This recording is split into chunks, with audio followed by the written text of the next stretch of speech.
Hello friends, welcome to our YouTube channel. आज हम करने वाले हैं हिंदी लैंग्वेज के क्वेश्चन। काफ़ी क्वेश्चन जो हैं हम हिंदी लैंग्वेज की सॉल्व कर चुके हैं। क्वेश्चन नंबर 31 है, किस भाववाचक संज्ञा का निर्माण व्यक्तिवाचक संज्ञा से हुआ है? ऑप्शंस हैं बचपन, कैशोर्य, ऐश्वर्य, मातृत्व। तो यहाँ देखिए जो आपका आंसर हो जाएगा वो हो जाएगा ऑप्शन नंबर 3 ऐश्वर्य, क्योंकि ऑप्शन नंबर जो 3 ऐश्वर्य है वो ईश्वर जो कि एक व्यक्तिवाचक संज्ञा है उससे बना है।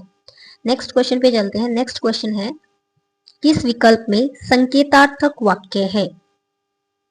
ऑप्शन नंबर 1 है प्रियतम मेरा मित्र है, यदि तुम आओ तो मैं चलूं, हो सकता है कल मौसम ठीक हो जाए। ऑप्शन नंबर 4 है राजेश अपना कमरा साफ करो। ठीक है, तो ऑप्शन नंबर जो 4 है वो आपका राइट आंसर हो जाएगा, राजेश अपना कमरा साफ करो। ये एक संकेतार्थक वाक्य है। नेक्स्ट क्वेश्चन पे चलते हैं। नेक्स्ट क्वेश्चन है, प्रत्यय की दृष्टि से इस शब्द की रचना अनुचित है। ऑप्शन 1 है मुरेला, जिसमें एला प्रत्यय है।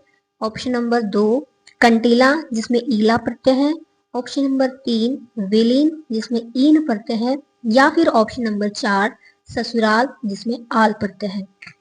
ऑप्शन नंबर 3 है विलीन। यहाँ पे जो मूल शब्द लीन है और इसमें उपसर्ग वी लगा हुआ है, प्रत्यय ईन यहाँ पर नहीं लगा हुआ है, तो यही जो शब्द है वो रचना की दृष्टि से अनुचित है।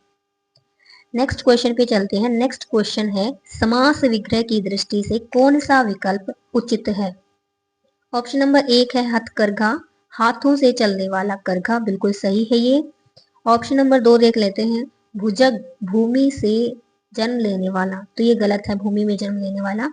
देशभक्ति, देश के द्वारा भक्ति या देश के लिए भक्ति होता है। पशु बलि, पशु के लिए बलि नहीं, पशु की बलि होता है। तो यहाँ पे ऑप्शन नंबर जो आपका 1 है वो उचित है, तो यही आपका उत्तर हो जाएगा।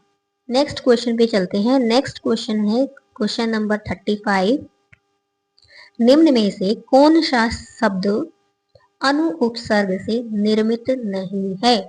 ऑप्शन नंबर 1 है अनुपातिक, अनुदात। ऑप्शन नंबर 3 है अनुदित, अनुरंजक। ऑप्शन नंबर 4 है अनुरंजक।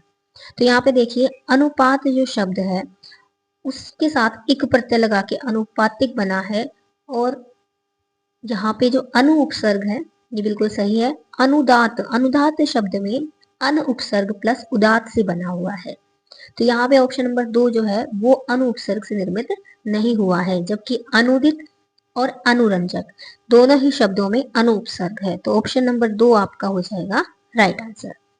नेक्स्ट क्वेश्चन है, निम्न में से किस विकल्प का कथन गलत है? पहला ऑप्शन है रीश का उच्चारण स्थान मूर्धा है, ये बिल्कुल सही है।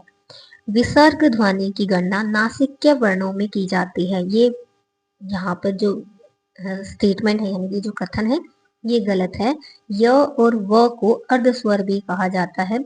ड और ढ उत्क्षिप्त वर्ण कहलाते हैं, तो ऑप्शन नंबर 2 जो है वो आपका यहाँ पे हो जाएगा आंसर, क्योंकि ये कथन गलत है।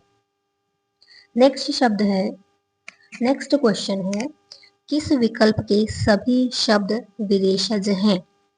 कि यहाँ पे जो 4 ऑप्शन दिए गए हैं उनमें से सभी जो शब्द हैं वो विदेशज हैं, यानी कि जो हिंदी भाषा के नहीं है।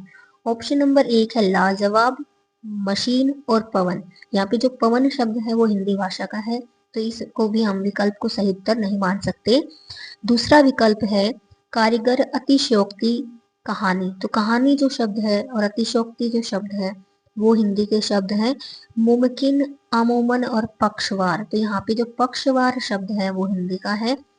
किस्सा, स्कूल और हमला, ये जो तीनों शब्द हैं ये विदेशज हैं, तो इसलिए आपका ऑप्शन नंबर 4 जो हो जाएगा वो आपका राइट आंसर हो जाएगा। नेक्स्ट क्वेश्चन है, पर्यायवाची शब्दों के संदर्भ में असंगत विकल्प चुनिए। तो ऑप्शन नंबर 1 है जीव, वाचा, रसना और वाणी, तो ये जीव के ही पर्यायवाची होते हैं, तो ये बिल्कुल सही है। अहंकार, दंभ, दर्प और मद, ये भी अहंकार के ही पर्यायवाची हैं, तो ये भी हमारा आंसर सही रहेगा। किरण, रश्मि, मयूख, प्रभा, तो किरण के पर्यायवाची रश्मि और मयूख और प्रभा किरण के पर्यायवाची होते हैं, जबकि ऑप्शन नंबर जो 4 है कौवा, प्रियक, मधुदूत, अति सौरभ, ये कौवा शब्द के जो पर्यायवाची नहीं है। मधुदूत, अति सौरभ और प्रियक ये आम के पर्यायवाची है, जो खाने वाला फल होता है आम, तो इसलिए आपका ऑप्शन नंबर 4 हो जाएगा सही उत्तर। नेक्स्ट क्वेश्चन देखते हैं, किस वाक्य में परिमाणवाचक विशेषण का प्रयोग हुआ है? मैं नीली कमीज नहीं पहनता, तो यहाँ पे नीली कमीज जो है परिमाणवाचक विशेषण नहीं है। इस बार बारिश में बहुत ओले गिरे, बहुत जो शब्द है वो परिमाण को यहाँ पर इंडिकेट करता है, निर्देशित करता है। तो आपको मैं बता दूं कि पिछला जो हमने पेपर सोल्व किया था उसमें भी परिमाणवाचक विशेषण पूछा गया था, ठीक है, तो इसको भी आप अच्छे से पढ़ें। खेल का मैदान लंबा है, दिनेश अच्छा गायक है, तो यहाँ पे ऑप्शन नंबर जो 2 हो जाएगा वो आपका राइट आंसर हो जाएगा। नेक्स्ट क्वेश्चन है, विपत्ति के समय थोड़ी सहायता भी बड़ी होती है, उक्त वाक्य की व्यंजक लोकोक्ति चुनिए। ऑप्शन नंबर 1 है डूबते को तिनके का सहारा, ऑप्शन नंबर 2 चुपड़ी और दो दो, 4 दिन की चांदनी फिर अंधेरी रात, या फिर आम के आम गुठलियों के दाम।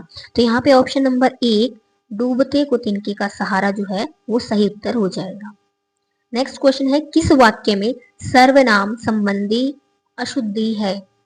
तुम्हारी पुस्तक यह नहीं वह है, मैं अपना कार्य कर रहा हूं, जिसने भी खाया है सराहा है, मेरे को कुछ भी याद नहीं आ रहा। तो यहाँ पे जो मेरे को शब्द है ये यहाँ पे गलत है, मुझे कुछ भी याद नहीं आ रहा होना चाहिए, तो ऑप्शन नंबर 4 आपका राइट आंसर हो जाएगा।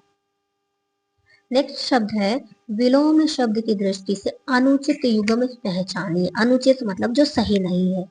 बद, नेक, ये बिल्कुल सही है, बद यानी कि बुरा व्यक्ति और नेक यानी कि अच्छा। दुष्चरित्र, निश्चरित्र, ये गलत है, दुष्चरित्र और निश्चरित्र ये गलत है यहाँ पे। विस्तृत, संक्षिप्त ये सही है। मधुर और कटु भी सही शब्द है, तो यहाँ पे ऑप्शन नंबर 2 आपका राइट आंसर हो जाएगा। नेक्स्ट क्वेश्चन पे चलते हैं। नेक्स्ट क्वेश्चन है आपका, क्रिया के संबंध में कौन सा युग्म अनुचित है? देखो क्रिया के संबंध में कौन सा युग्म अनुचित है ये हर बार पूछा जाता है। भिखारी सड़क पर चिल्ला रहे थे, अकर्मक क्रिया बिल्कुल सही है। राधा श्याम को पत्र लिखती है, द्विक्रमक क्रिया। बगीचे में मोर नाच रहा है, सक्रमक क्रिया। वह विद्यालय से आकर खाना खाएगा, पूर्वकालिक क्रिया। तो यहाँ पे जो अनुचित है, अनुचित जो शब्द है यानी अनुचित जो वाक्य है वो होगा ऑप्शन नंबर 3, बगीचे में मोर नाच रहा है, अक्रमक क्रिया है ना कि सक्रमक क्रिया। तो ऑप्शन नंबर 3 आपका सही उत्तर हो जाएगा। नेक्स्ट है, किस विकल्प में संधि विच्छेद अनुचित है? तो यहाँ पे पहला विकल्प है बहिरेकता, बहि प्लस एकता बिल्कुल सही है। आशीर्वचन, आशी प्लस वचन ये भी सही है। तपश्चर्या, तपह प्लस चर्या, लेकिन यहाँ पे जो रतिरंश जो शब्द है ये संधि विच्छेद के आधार पर सही नहीं है। नेक्स्ट है और last question of this video, निम्न में से किस मुहावरे का अर्थ संगत नहीं है? नहले पर दहला मारना, करारा जवाब देना बिल्कुल सही है। बत्ती सी बंद होना, चुप हो जाना ये भी सही है। सिर का पसीना पांव तक आना, कठिन परिश्रम करना। और चतुर्थ विकल्प है आपका थाली का बैंगन होना, सर्व सुलभ होना। तो ये गलत है, क्योंकि थाली का बैंगन जो होता है उसका अर्थ होता है किसी के भी पक्ष में न रहना, ठीक है। तो ऑप्शन नंबर जो 4 है वो आपका क्या हो जाएगा?